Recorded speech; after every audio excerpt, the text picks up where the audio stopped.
Dito sa Papa Dudut Stories, ikaw ay hindi nag-iisa.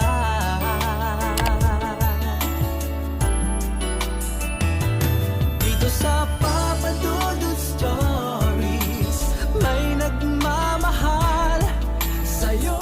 Sinasabi na sa sandaling malaman ng isang kaluluwa na nakikita mo sila ay hindi ka na nila titigilan kung meron po itong nais na ipagawa o sabihin sa iyo.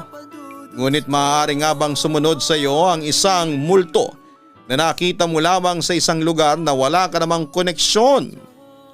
Ano nga ba ang magagawa mo upang tigilan ka ng isang kaluluwa na tila hindi matahimik?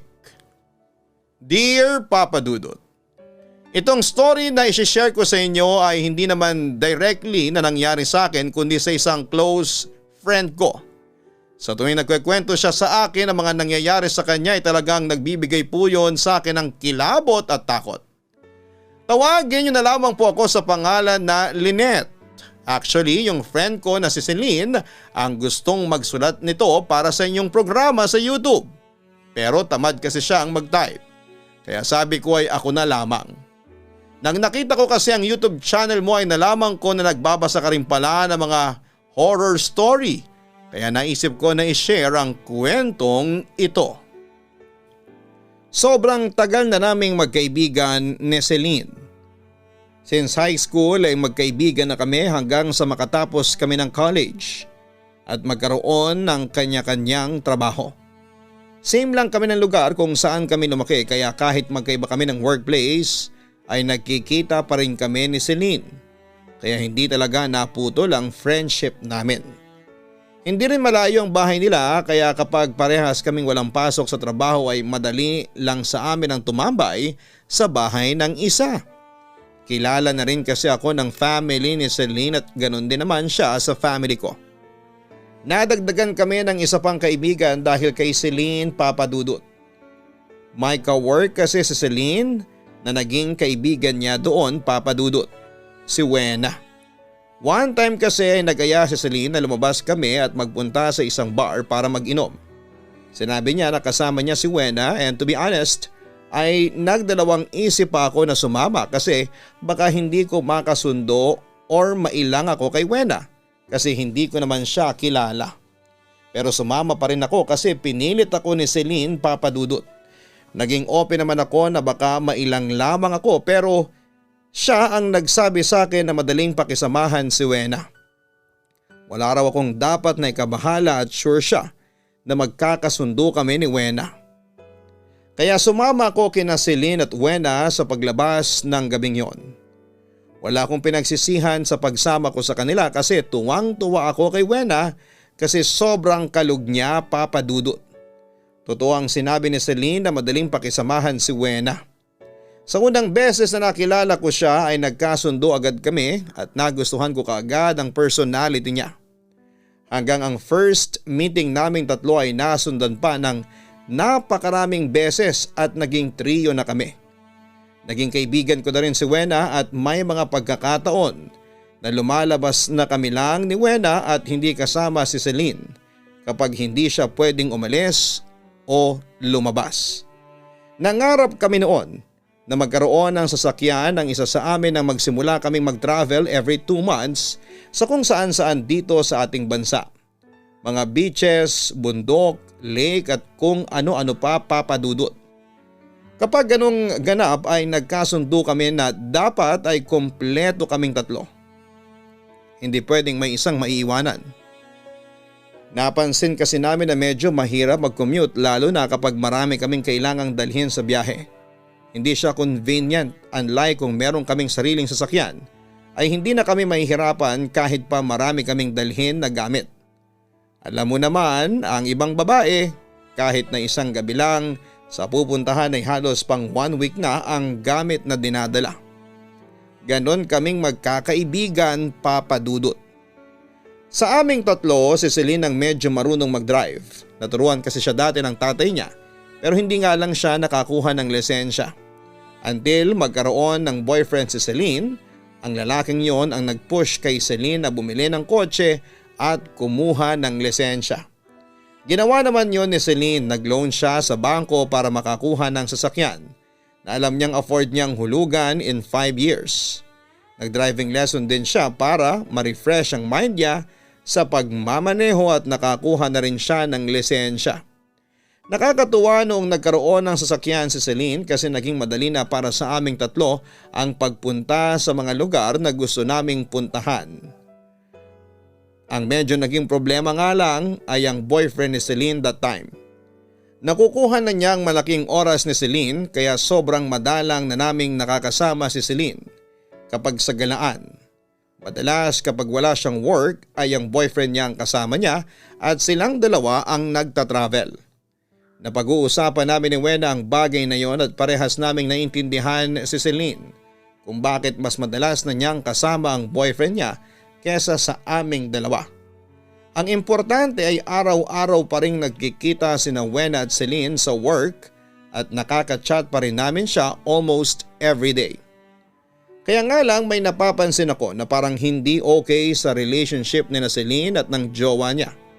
Palaging hinihiram ng boyfriend niya ang kotse ni Celine dahil sa maraming dahilan. Kaya kapag may times na inaaya namin si Celine na lumabas ay sinasabi niya na wala sa kanya ang kotse niya kundi nasa boyfriend niya. Maraming beses yung nangyari kaya naisip ko na parang hindi na yon tama, Papa Dudut. Gusto ko sanang kausapin si Celine tungkol sa bagay na yon pero baka masamain niya. Baka lumabas pa na nakikialam ako sa relasyon nila. Iniisip ko na lang na as long as hindi niloloko si Celine ng jowa niya at nakikita namin na happy siya ay wala kaming dapat na ikabahala. Until nangyari na ang hindi namin inaasahan. Biglang nagaya si Celine na makipagkita sa amin ni Wena sa bahay nila. Magiinom daw kami at doon pa lang ay medyo nakatunog na ako na may hindi magandang nangyari at sa inuman namin ay sinabi ni Celine na break na sila ng jowa niya. User siya. Pinakuha niya ako ng sasakyan para meron siyang gamitin sa panglalandi niya. Umiiyak na sumbong ni Celine. Paanong paglalandi? Tanong pa ni Wena. Kaya pala hinihiram niya yung sasakyan ko kasi meron siyang nilalanding babae. Ang kapal ng mukha niya kasi sinasakay pa niya yung babae niya sa kotse ko. Buti na lang at nagsumbong sa akin yung babae niya kasi ang pakilala sa kanya ng hayop kong ex ay wala siyang jowa. Turan pa ni Celine. Nakakalungkot na pinagdadaanan yun ni Celine pero kahit papaano ay happy kami ni Wena na kumawala na siya sa ganong klase ng relationship. For sure if ever na pinatawad pa niya ang ex niya ay hindi na magiging maganda ang pagsasama nila kasi sira na ang trust niya. Alam din namin na sobrang sakit noon para kay Celine. Kasi mahal na mahal niya ang lalaking yon, Papa Dudut. Kaya kapag may time kami ni Wena ay kinakausap namin si Celine para kahit papaano ay makalimot siya sa pinagdadaanan niya. Isang araw may paparating na long weekend. Sa GC ay nag-uusap na kaming tatlo ng magaganda naming gawin sa mahabang araw na wala kaming pasok sa trabaho. Ayaw naming masayang yon. Nagkasundo kami na magpunta sa isang beach resort na matagal na naming gustong puntahan. Plinano na namin ang lahat kagaya ng kung magkano ang magagastos namin at kung saan kami mag-i-stay. Sobrang laking tulong din na meron sariling sasakyan si Celine kasi hindi na kami magko-commute. Mag-aambagan na lamang kami ni Wena para sa gas at toll fee. Sobrang excited kaming tatlo kasi noon lang ulit kami makakapagbakasyon nang magkakasama at kumpleto pa kami. Safe naman kaming nakarating sa beach resort at nagustuhan namin ang lugar, bale 4 na araw kaming naroon, Papa Dudut. Sa second night ay doon umiyak si Celine sa amin ni Wena. Inamin niya na nasasaktan pa rin siya sa nangyari sa kanila ng ex niya. Akala niya raw kasi ay natagpuan na niya ang right guy pero hindi pa pala. Pero wala naman daw siyang balak na makipagbalikan sa lalaking yon. Sa 3 araw namin ay isang masamang balitang dumating kay Celine. Tinawagan siya ng kapatid niya at sinabi na isinugod sa ospital ang nanay nila dahil sa inatake sa puso. Grabe ang pag-aalaga ni Celine ng time na yon, Papa Dudut. Sinabi namin ni Wena na walang problema sa amin kung uuwi na kami ng araw na yon para mapuntahan ni Celine ang mother niya sa ospital. Nakakahiya sa inyo? Mapuputol ang bakasyon natin kung aalis tayo ngayon, ang sabi ni Celine. Sa amin ka pa talaga nahiya, para namang hindi tayo magkakaibigan. Saka alam namin na mas importante na malaman mo ang totoong lagay ng nanay mo, turan pa ni Wena. Hindi ka rin makakapag-enjoy dito kung meron kang inaalala. Naintindihan ka namin, hindi masama ang loob namin ni Wena, kaya umalis na tayo, dagdag ko pa. Nagpasalamat si Celine sa amin kasi naintindihan namin siya. Agad na kaming nag-ayos ng mga gamit namin kasi aalis na kami sa resort na yon, Papa Dudut. Gabi na nang makabiyahe kami pa uwi. Luckily na-refund namin yung ibinayad namin para sa last day ng stay namin sa transient house kung saan kami nagstay. Sinabi kasi namin ang totoong dahilan kung bakit hindi na namin kayang tapusin ang stay namin doon at mukhang naawa yung owner sa amin. Habang nagdadrive si Celine, ay feel ko ang lungkot niya. Hindi ko alam kung paano niya na-handle ang lungkot ng puso niya dahil nasa ospital ang nanay niya tapos nagmo-move on pa siya sa ex niyang niloko at ginamit siya. Ewan ko lang kung makakaya ko pang mag-drive kung ganon ang estado ng puso at isipan ko. Kung marunong lang sana ako mag-drive ay ako muna ang papalit sa kanya para makapag-rest siya kahit papaano. Kaya lang ay hindi ako marunong. Ako ang katabi ni Celine sa unahan habang si Wena ay nasa likod at natutulog. Antukin kasi sa biyahe si Wena. Mahiluhin kasi siya kapag bumabiyahe kaya mas pinili na lamang niya ang matulog para hindi niya maramdaman ang hilo. Nasa isang mahabang kalsada na kami ng time na yon na halos wala nang masyadong kabahayan sa nadadaanan namin. May part na merong matataas na talahib at mga puno sa paligid. May parte rin ng kalsada na malubak kaya kailangang bumagal ni Celine ng kaunti paminsan-minsan. To be honest, inaantok na ako ng time na yon kahit na hindi pa sobrang late. May mga activity kasi kaming ginawa bago tumawag ang kapatid ni Celine kaya pagod na pagod kaming lahat. Panay na rin ang hikab ko pero nilalabanan ko talaga ang antok ko. Pwede kang matulog muna, Lynette, ang sabi ni Celine sa akin. Naku, wag na. Kaya ko pa naman, saka baka ikaw naman ang antukin kapag wala kang kausap. Turan ko. Habang nagdadrive kasi sa Celine ay nagkwekwentuhan kami ng kung ano-ano. Carry lang no, hindi ako inaantok saka may kape naman ako dyan, ang sabi pa ni Celine. Sure ka ba talaga? Actually, inaantok na talaga ako pag amin ko. Sure ako. Huwag kang mag-alala sa akin. Saka hindi ako magdadrive kung inaantok ako, ang sabi pa ni Celine. Medyo nagdalawang isip ako kung matutulog ba ako o hindi na lamang. Nahiya kasi ako kay Celine kasi sa aming tatlo ay siya talaga ang dapat na matulog kasi bukod sa pagod siya sa mga ginagawa namin sa beach resort ay nagdadrive pa siya. Pero hindi ko na kasi talaga kayang antok ko at feeling ko anytime may makakatulog na ako kaya mas pinili ko ang umidlip. Sinabi ko kay Celine na gisingin niya ako after 30 minutes. Umidlip na ako nang masiguro ko na okay lang talaga si Celine. Naging kampante ako kasi sinabi niya na hindi siya inaantok. Tiwala din ako na hindi niya pipilitin na mag-drive kung inaantok siya kasi delikado yon. Hindi ko alam kung gaano na ako katagal na natutulog kasi hindi naman ako ginising ni Celine. Siguro'y ayaw niya akong maistorbo o kaya ay nakalimutan niya akong gisingin after ng kalahating oras. Bago tayo magpatuloy, huwag kalimutan na mag-like, share at mag-subscribe. Panatilihin po nating maayos ang ating mga comment at no bashing po sa mga senders natin. Napansin po ng inyong si Papa Dudut na kalahati po ng ating mga viewers ay hindi pa nakasubscribe. Ano pang hinihintay ninyo? Suportahan niyo po ang channel na ito na pinaghihirapan namin sa pamamagitan ng inyong pagsusubscribe at pagpindot ng notification bell. Sa ating pagpapatuloy, nang magising ako sa pagkakatulog sa sasakyan ni Celine, ay dahil sa bigla iyong huminto sa tabi ng kalsada. Naisip ko na hindi ako ganong katagal na nakatulog dahil nandun pa rin kami sa kalsada na walang masyadong kabahayan.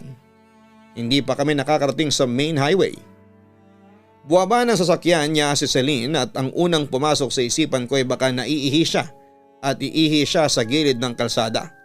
Sa tingin ko ay safe naman doon kasi walang kabahayan sa paligid at wala na ring dumadaan na ibang sasakyan.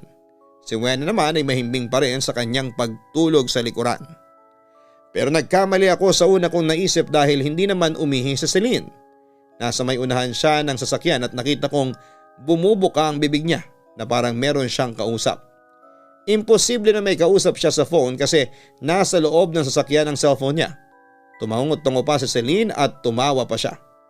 Nakatingin lang ako sa kaibigan ko at hindi na ako nag-abalang buwaba ng sasakyan para tanungin kung ano ang ginagawa niya at kung bakit siya huminto. Maya-maya ay naglakad si Celine papunta sa tapat ng pintuan sa backseat. Binuksan niya ang isang pinto doon at maingat na sinarado. Umupo na rin siya sa driver's seat at binuhay ang makina ng sasakyan. Nakatingin pa rin ako kay Celine pero nakatutok na ang mata niya sa dinadaanan namin na parabang hindi niya nakita na gising ako. Siguro ay dahil sa madilim sa loob ng sasakyan. Tumingin si Celine sa akin ng mabilis at doon niya nalaman na gising na ako. Gising ka na pala. Matulog ka na ulit kung inaantok ka pa, ang sabi ni Celine. Anong ginawa mo sa labas? Nagising kasi ako nang itigil mo itong sasakyan mo tanong ko. May nakita kasi akong babae na pumara. Pinasakay ko na kasi dyan lang naman siya sa may labasan nitong kalsada. Casual na sagot pa ni Celine. Sinong babae? Ang nagtataka kong tanong. Si Ana, nasa likod siya. Ngumiti pa si Celine. Nakita kong tumingin sa may rear view mirror si Celine at napasigaw ko sa gulat nang bigla siyang nagpreno. Napamura pa siya sa sobrang lutong. Sabay pa kaming lumingon sa likuran at wala naman akong nakitang babae. Nagising na si Wena dahil sa pagpreno ni Celine. Nagreklamo pa siya kasi tumama ang mukha niya sa likuran ng kinakaupuan ni Celine. Nasaan na yung babae? Saan siya nagpunta? Ang naguguluhang tanong pa ni Celine. Sinong babae ba kasi ang sinasabi mo? Wala naman tayong ibang babae na kasama dito. Kahit ako ay naguguluhan na at may takot na akong nararamdaman. Ano bang nangyayari sa inyo? Bakit kayo nagtatalo? Tanong ni Wena habang hinihimas ang mukha niya. Ito kasing si Celine sabi niya meron siyang pinasakay na babae kahit na wala naman akong nakita. Nananakot lang yata siya wika ko. Ikinuwento ni Celine ang nangyari matapos niyang itabi ang sasakyan. Kaya raw siya nag-stop kanina ay dahil meron siyang nakitang babae na pumapara sa gilid ng kalsada. Normal naman daw yung babae at walang kakaiba. Nakasuot pa nga raw ito ng puting blouse at pulang palda na mahaba. Mukha raw mabait yung babae at maganda. Naawa rin daw siya kasi mag-isa yung babae na nagpakilala kay Celine na si Ana.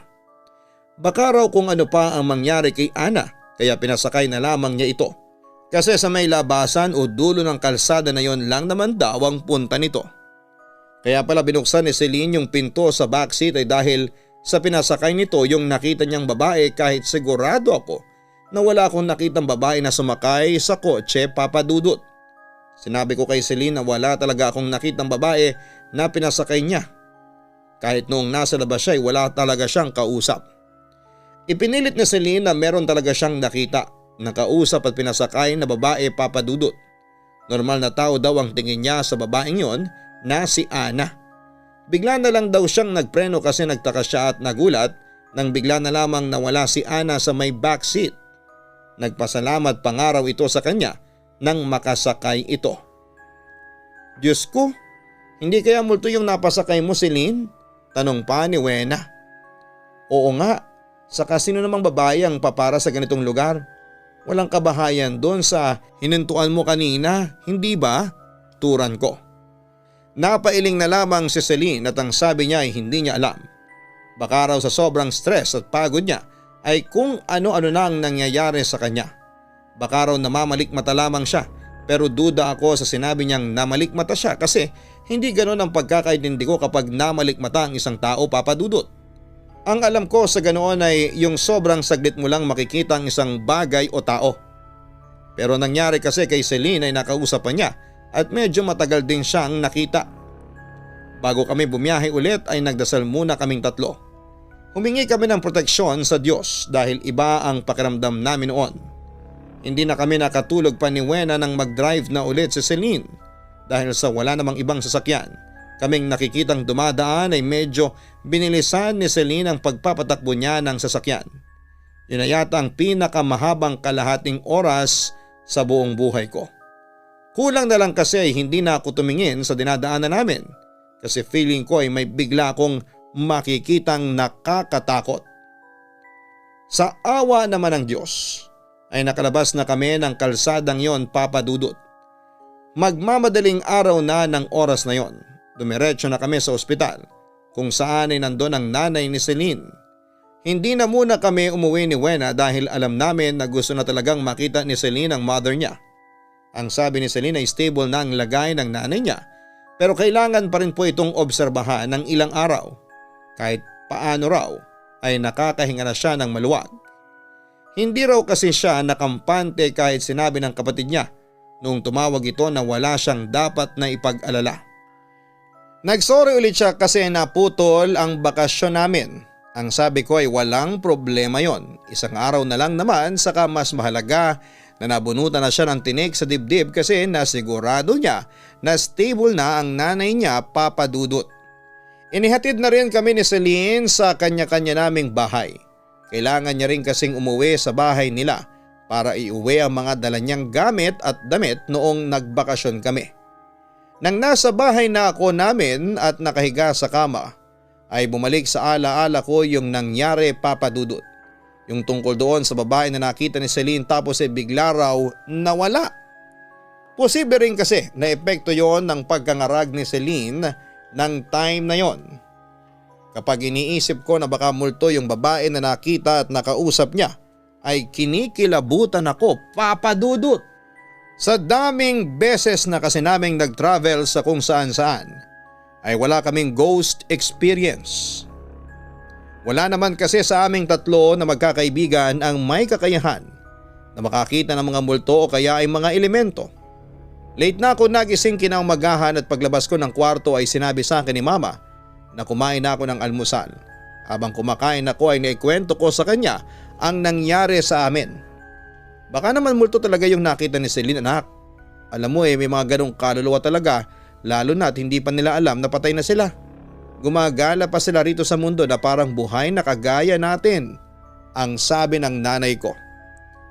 Nakakatakot nga kapag naaalala ko yun, Mama. Pero si Celine lang naman ang nakakita. Kami ni Wena wala kaming nakita. Hindi ko rin maisip na nananakot lang si Celine kasi alam kong wala na siyang time para sa ganung bagay kasi nagmamadali na kami kasi nasa ospital ang mother niya. Turan ko. Talagang nakakatakot na makaranas ng ganyan pero walang tatalo sa pagdarasal kapag natatakot ka. Mabuti at ligtas kayong nakaalis sa kalsada na yon. Wika pa ni Mama. Yan ang nga pong pinagpapasalamat ko, Ma. Salamat talaga sa Diyos kasi hindi niya kami pinabayaan ng mga kaibigan ko. Sambit ko. Sa mga lumipas na araw ay hindi muna namin inabala si Celine na lumabas kasama kasi alam namin na nakafocus siya sa nanay niya. Nakikibalita na lamang kami ni Wena sa lagay ng mother niya at nang makalabas na nga sa ospital ang nanay ni Celine ay nagpunta kami sa bahay nila. Kahit papaano ay unti-unti na siyang nakakabawi ng lakas. Hayaan ninyo at babawi ako sa inyong dalawa kasi naputol ang bakasyon natin. Medyo okay na si Mama kaya makakapagpahinga na ako at makakahinga na rin ako nitong nang maayos, ang sabi ni Celine sa amin ni Wena. Hindi mo kailangan bumawi, saka na rin tayo lumabas kapag okay na si tita, ang sabi ko. Ang swerte ko talaga kasi mga understanding ang mga kaibigan ko, ang turan pa ni Celine. Nang araw din na yon ay sinabi na sa amin ni Wena ang pag-aasikaso niya para makapagtrabaho sa ibang bansa. Tinulungan kasi siya ng kapatid niya. Nakakalungkot na malalayo si Wena sa amin pero mas masaya kami kasi alam namin na gusto niya talaga yon at baka nandun ang swerte niya. Hindi naman kami ni Celine ang klase ng kaibigan na pipigilan ng isang kaibigan para abutin ang pangarap niya para lamang palagi namin siyang nakakasama. Kahit na hindi naman ganong kalayo ang bahay ni Celine sa amin ay hindi ko pa rin nagagawa na makapunta sa kanila ng araw-araw. Ganon din naman si Celine, Papa Dudut. Siyempre may kanya-kanya na kaming priority pero araw-araw naman kaming nagkaka-chat na tatlo. Alam namin ni Wena na kailangan ni Celine ng kausap lalo na at nagmo-move on pa rin siya sa ex niya na niloko siya.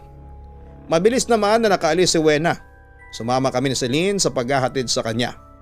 2 taon pala siyang dire-diretso sa ibang bansa at saka lang siya pwedeng makauwi ng Pilipinas. Biniro pa nga kami ni Wena na baka raw pag uwi niya after 2 years ay hindi na namin siya kaibigan. Ang sabi ko ay huwag siyang OA kasi for sure araw-araw din kaming magkakausap sa chat at kung may free time ay magkaka-video call kami. Biniro naman siya ni Celine na affirm ang gusto niyang pasalubong. Simula nang umalis si Wena ay kami na ni Celine ang palaging magkasama sa mga galaan o kaya kapag may gusto lang kaming puntahan.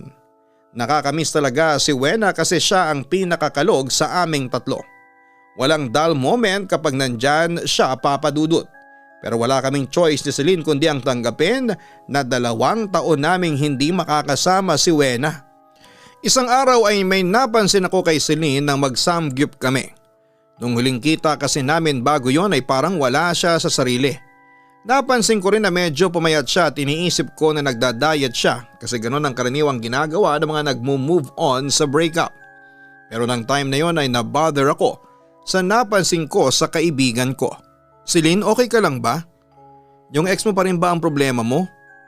Last time ko pa kasing napansin na parang wala ka sa sarili mo. Saka medyo balisa ka. Hindi ka naman nagkikwento sa akin. Ang payat mo pa ngayon, ang sabi ko kay Celine. Epekto yata ito ng diet ko pero wala akong problema no. Hindi ko na naiisip yung walang hiya kong ex. Wala na siya sa sistema ko. Okay na ako, don't worry. Ang sabi ni Celine at ngumiti pa siya. Sure ka ba? Tanong ko. Oo, sure na sure ako. Tugon pa ni Celine. Sa kabila ng sinabi ni Celine na wala akong dapat na ipag-alala sa kanya ay hindi yon naalis ang pag-alala ko para sa kanya. Parang wala namang kwenta ang pagiging magkaibigan namin ng ilang taon kung hindi ko pa siya kilala. Alam ko na may hindi sinasabi sa akin si Celine na problemang pinagdadaanan niya ng panahon na yon. Ramdam ko na hindi pa siya ready na sabihin yon sa akin kaya hindi ko siya pinilit. Kilala ko si Celine na kapag hindi na talaga niya kaya ay saka siya magsasabi sa akin. Halos araw-araw kong chinachat si Celine simula ng araw na yon. Nasabi ko na rin kay Wena ang napansin ko kay Celine pero sinabi ko sa kanya na huwag niyang sasabihin kay Celine na sinabi ko yon sa kanya. Ang sabi sa akin ni Wena ay ako na ang bahala kay Celine. Kasi ako ang palagi nitong kasama. Isang araw wala akong pasok, chinat ko si Celine at tinanong ko siya kung gusto ba niya na lumabas kami. Ang sabi ni Celine ay gusto niya sana pero masama daw ang pakiramdam niya kaya sa bahay lamang siya. Nag-alala ako para kay Celine kasi ang pagkakakilala ko sa kanya ay lambutin siya kapag meron siyang sakit. Ang ginawa ko ay nagpaluto ako sa nanay ko ng sopas kasi hindi ako marunong noon. Ako lang ang bumili ng mga ingredients. After na maluto ni mama ang sopas ay nagpunta ako sa bahay ni Celine. Hindi ko yun ipinaalam sa kanya kasi gusto ko siyang isurprise. Pagdating ko sa bahay ni Celine ay ang nanay niya ang sumalubong sa akin. Sinabi ko na meron akong dalang sopas para sa kaibigan ko kasi nagsabi sa akin si Celine na masama ang pakiramdam nito. Ang sabi ng nanay ni Celine ay nasa kwarto si Celine at puntahan ko na lamang. Aniya ay mabuti raw at dinalaw ko si Celine dahil ilang araw na itong nakakulong lang sa kwarto at hindi pumapasok sa trabaho. Hindi na raw nila alam kung anong nangyayari kay Celine. Nagtaka ako kasi kapag nagkaka-chat kami ni Celine ay palagi niyang sinasabi na okay siya. Nakalak ang pinto ng kwarto ni Celine kaya kumatok muna ako. Pinagbuksan naman ako ni Celine pero napansin ko na nagulat siya nang makita niya ako. Anong ginagawa mo rito? Bakit ka nandito? Tanong ni Celine. Hindi niya binubuksan ng malaki ang pinto na parang ayaw niya akong papasukin doon. Hindi ba sabi mo ay masama ang pakiramdam mo? Nagpaluto ako kay mama ng sopas. Nasa kusina ninyo. Gusto mo bang kumain? Tugon ko. Mamaya kakain na ako. Thank you, ang sabi ni Celine. Celine, okay ka lang ba talaga? Ang sabi ng mama mo ay hindi ka pumapasok sa trabaho at hindi mo sila kinakausap. Alam ko na meron kang problema. Pwede mong sabihin sa akin kung hindi mo kayang sabihin sa family mo, ang sabi ko. Matagal akong tinitigan ni Celine, Papa Dudut. Parang tinatansya pa niya kung magsasalita na ba siya o hindi muna. Hanggang sa pinapasok na niya ako sa kwarto niya. Nanibago ako sa itsura ng kwarto ni Celine. Wala sa ayos ang mga gamit niya. Magulo ang higaan. Nakatakip ang kurtina kaya medyo madilim. Kilala ko si Celine na sobrang maayos at malinis sa kwarto. Kaya nagtaka ako sa nangyayari sa kanya. Kahit nga ang sarili niya ay hindi na rin niya maasikaso ng time na yon. Umupo kami sa kama niya at doon kami nag-usap na dalawa. Ang akala ko ay problema sa pamilya o sa puso ang sasabihin ni Celine sa akin, pero iba pala, Papa Dudut. Talagang naloka ako sa reason kung bakit parang wala si Celine sa sarili ng ilang araw. Ang sabi ni Celine ay matagal na siyang hindi nakakatulog ng maayos. Wala raw siyang pinagsasabihan ng nangyayari sa kanya dahil natatakot siya na baka walang maniwala. Baka raw isipin na nababaliw na siya pero pakiramdam daw niya ay papunta na siya sa ganoon sa mga nangyayari sa kanya. Ano ba kasi talaga nangyayari sa iyo? Nag-aalala kong tanong kay Celine. Natatanda mo ba yung babaeng sinabi ko na nakita ko sa daan? Si Ana? Lynette, simula nang pinasakay ko siya sa sasakyan ko ay hindi na niya ako tinigilan. Nanginginig na sabi pa ni Celine. Ano? Hindi ko maintindihan paano hindi kanya tinigilan. Naguguluhan kong tanong. Ayon kay Celine ay sinundan siya ni Ana sa bahay nila. Siguro daw ay inakala nito na pinapasama niya ito dahil sa hinayaan niya itong sumakay sa kotse niya, Papa Dudut. Nang makalabas na raw sa ospital ang nanay niya ay doon na nagsimula ang pagpaparamdam ni Ana sa kanya. Nung unay sa panaginip niya lamang ito nakikita hanggang sa nakakaamoy na siya ng scent ng isang bulaklak na hindi niya alam kung ano. Wala silang tanim na bulaklak at kahit sa kapitbahay ay wala kaya nagtataka siya kung bakit meron siyang naaamoy na ganon araw-araw. Dumating na raw ang time na nagpapakita na si Ana sa kanya. Hindi na lamang daw paramdam, Papa Dudut. Ang unang beses na nakita niya si Ana sa bahay nila ay umaga raw. Kakagising lang daw noon ni Celine. Lumabas siya ng kwarto at pagbukas niya ng pintuan ay natulala siya kasi nasa tapat ng pinto ng kwarto niya si Ana. Nakatalikod sa kanya. Ang kaibahan nga lang daw nito kumpara noong nakita niya ito sa daan ay parang malabo ang tingin niya kay Ana. Ang hirap daw i-explain pero parang may ulap o usok na nakabalot sa katawan ni Ana. Kaya malabo ang paningin niya rito. Nawala rin daw agad si Ana noong kumurap siya. Akala ko ay namamalikmata lamang ako ng time na yun pero naging sunod-sunod ang pagpapakita niya sa akin. Ang natatandaan ko ay nakita ko rin siya sa kusina namin. Naglalakad siya tapos biglang nawawala naman. Ang sabi pa ni Celine. Diyos ko, nakakatakot naman. Bakit ayaw mong sabihin sa parents mo? Baka matulungan ka nila. Payo ko. Umiling si Celine. Ayoko baka hindi sila maniwala sa akin. Ikaw ba naniniwala ka sa sinasabi ko? Tanong pa ni Celine. Oo naman, naniniwala ako sa iyo. Alam ko na hindi ka sinungaling. Saka walang dahilan para magsinungaling ka. Ang nakakatakot lang ay baka kung anong gawin ni Ana sa iyo. Hindi mo ba siya nakakausap? Wika ko. Hindi eh. Natatakot akong kausapin siya. Hindi ako sanay sa ganitong bagay, Lynette. Hindi ko alam ang gagawin ko. Kaya parang nawala na rin ako sa sarili ko dahil sa Ana na yon. Halos maiyak na sabi ni Celine habang nagsasalita. Pinayuhan ko si Celine na kung may chance siya ay humingi kami ng tulong sa isang paranormal expert. Pero ng time na yun ay mahirap pang maghanap ng ganong tao, Papa Dudut. Unlike ngayon na nagkalat na sila sa iba't ibang social media platforms. Sinabi ko rin sa kanya na powerful ang prayers kaya habang wala pa kaming nakikita na pwedeng makatulong sa kanya ay kumapit muna siya sa pagdarasal. Sa group chat naming magkakaibigan ay inopenan ni Celine ang nangyayari sa kanya para alam rin ni Wena. Kahit si Wena ay naniniwala sa mga sinasabi ni Celine. Nag-alala din siya para sa kaibigan namin at aniya kung meron lang daw sana siyang may tutulong ay tumulong na siya. Pare-parehas kasi kaming walang alam sa ganung bagay, Papa Dudut. Hindi namin alam ang dapat naming gawin. Makalipas ang ilang buwan ay nagpunta si Celine sa bahay namin. Inamin niya na hindi pa rin tumitigil yung babae sa panggugulo sa kanya. Madalas pa rin daw niya itong makita sa bahay nila lalo na sa kwarto niya. Kapag daw naalimpungatan siya ay nakikita niya si Ana tapos ay nawawala rin daw kaagad. Hindi pa rin daw niya alam kung ano bang gusto nitong mangyari. Kung may kailangan ba ito sa kanya kahit sa tingin niya ay wala naman silang koneksyon na dalawa. Siguro nga ay tama ka na sumama lang si Ana sa'yo. Baka matagal na siyang naghihintay sa kalsada na yon at minalas ka lang na ikaw ang nakakita sa kanya, ang sabi ko kay Celine. Ewan ko Lynette, feeling ko'y masisiraan na ako ng ulo sa mga nangyayari. Kaya kahit sana ngayong gabi lang ay makahinga ako ng maayos nang walang iniisip, ang sabi pa ni Celine.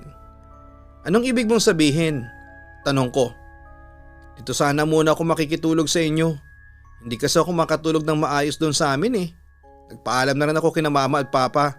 Alam nila na nandito ako, ang sabi pa ni Celine. Pumayag ako na doon makitulog sa kwarto ko si Celine para sa gabing yon, Papa Dudut. Yun lang kasi ang least na may tutulong ko para sa kanya. Pero nagkaroon ako ng pangamba na baka kahit sa bahay namin ay nakasunod yung kaluluwa ng babae kay Celine. Hindi ko na lang sinabi yon kay Celine kasi baka isipin niya na hindi bukal sa puso ko ang pagpayag kung matulog siya sa kwarto ko. Wala namang kababalaghan na nangyari sa pagtulog ni Celine sa kwarto ko. Nasundan pa yon ng maraming beses kaya naging kampante na ako. Isa pa ay sinabi ni Celine na maayos ang tulog niya kapag nandun siya sa bahay namin. Nakikitulog lang naman siya sa amin kapag wala siyang pasok sa work niya kinabukasan. Kahit daw once a week ay magkaroon man lang siya ng maayos na tulog ay okay na sa kanya. Masaya naman ako na nakakatulong ako kay Celine sa maliit na paraan. Yun nga lang kapag doon siya natutulog sa kanila ay madalas na nararamdaman niya pa rin si Ana. Akala namin si Celine ay magiging okay na ang lahat sa tuwing sa amin siya natutulog, Papa Dudut. Yung makakatulog siya ng maayos at walang iisipin na magpapakita sa kanya na nakakatakot. Pero hindi pala siya ang makakakita kundi ako mismo. Isang gabi late na kaming nag-decide na matulog ni Celine dahil ka-video call namin noon si Wena. Nauna akong maligo kay Celine at siya na raw ang susunod na maliligo pagkatapos ko. Nasa kwarto na ako at nakahiga. Nakatagilid ako ng higa noon at nakatalikod ako sa may pinto. Pagkatapos ng ilang minuto ay naramdaman ko na gumalaw yung kama ko, yung parang may sumamparoon. Kaya naisip ko na nakahiga na si Celine sa tabi ko. Patay ng ilaw pero nakabukas ang pinto kaya yung liwanag sa labas ng kwarto ko ay medyo pumapasok. Sinabi ko kay Celine na saraduhan niya ang pinto kasi maliwanag para makatulog na kami. Pero wala akong narinig na sagot mula kay Celine at hindi ko rin maramdaman na gumalaw siya para gawin ang sinasabi ko, Papa Dudut. Umarap na ako kay Celine pero hindi si Celine ang nakita ko na nakahiga sa tabi ko kundi isang babae na hindi ko kilala. Nakatalikod siya sa akin pero sigurado kung hindi siya ang kaibigan ko. Kakaiba ang naramdaman ko ng time na yon. Kinilabutan ako at para akong nahihilo na hindi ko maintindihan, Papa Dudut.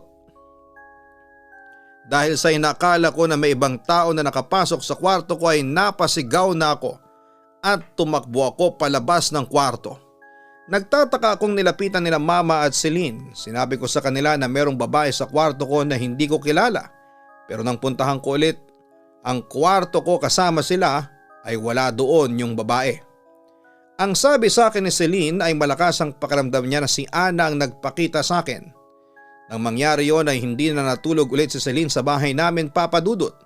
Nang tanungin ko siya kung bakit di na siya nakikitulog sa bahay ay inamin niya na natatakot siya na baka pati ako ay guluhin din ang kaluluwa na nakasunod sa kanya. Mas gusto raw niya na siya na lamang ang mag-suffer kesa sa may ibang tao pang madamay. Sobrang na-appreciate ko ang ginawa na yon ni Celine, Papa Dudut. Nakaka-touch lang ang sinabi niya sa akin. Hindi ko alam kung nasanay na lang ba si Celine sa pagsunod ni Ana sa kanya. Pero dumating na lang ang time na kapag napagkwekwentuhan namin ni Celine ang tungkol kay Ana ay parang wala na sa kanya. Tinatawanan na lamang niya. Last time na nag-usap kami ni Celine ay sinabi niya na nararamdaman pa rin niya si Ana pero may nakausap na raw siyang paranormal expert. Natutulungan siya sa bagay na yon. Kaya ipinagdarasal ko na sana'y matulungan ng paranormal expert na yon si Celine, Papa Dudut. Medyo matagal na rin kasi siyang nagtitiis sa panggugulo ng isang kaluluwa na hindi naman niya kilala. Mabait si Celine at deserve niya ang tahimik at masayang buhay, Papa Dudut. Sincerely yours, Lynette. Kapag lumalabas tayo, mas doblehin po natin ang ating pag-iingat. Hindi natin alam kung kailan natin makakasalubong ang panganib. Wala tayong ideya kung kailan tayo makaka-pick up ng negatibong enerhiya na maaaring sumama sa atin kahit saan tayo magpunta. Hindi lahat ng tao ay merong kakayahang humingi ng tulong sa mga eksperto kapag merong kaluluwa na nanggugulo o gumagambala sa kanila. Kaya sa ganitong sitwasyon, epektibo ang pagdarasal at paghingi ng proteksyon sa ating lumikha. Maaari ka rin maglabas ng bigat ng iyong pinagdaraanan sa mga taong pinagkakatiwalaan mo. Importante na meron kayong support group. Malay mo ay matulungan kanila sa iyong problemang paranormal. Ang positibong pag-iisip at pananampalataya ay maaaring makatulong sa pagpapaalis ng hindi magandang enerhiya. Huwag kalimutan na mag-like, mag-share at mag-subscribe. Magandang gabi sa inyong lahat. Ang buhay ay mahiwaga, laging may lungkot at saya. Sa Papa Dudut Stories, laging may karamay ka.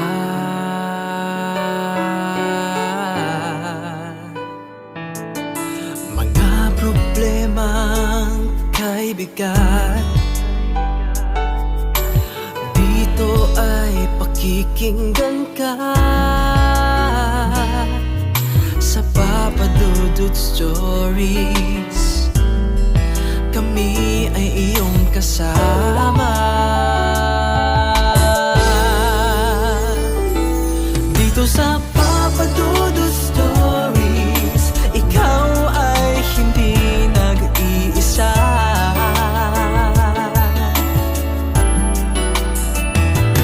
Dito sa Papa Dudut Stories, may nagmamahal sa'yo. Papa Dudut Stories, Papa Dudut Stories.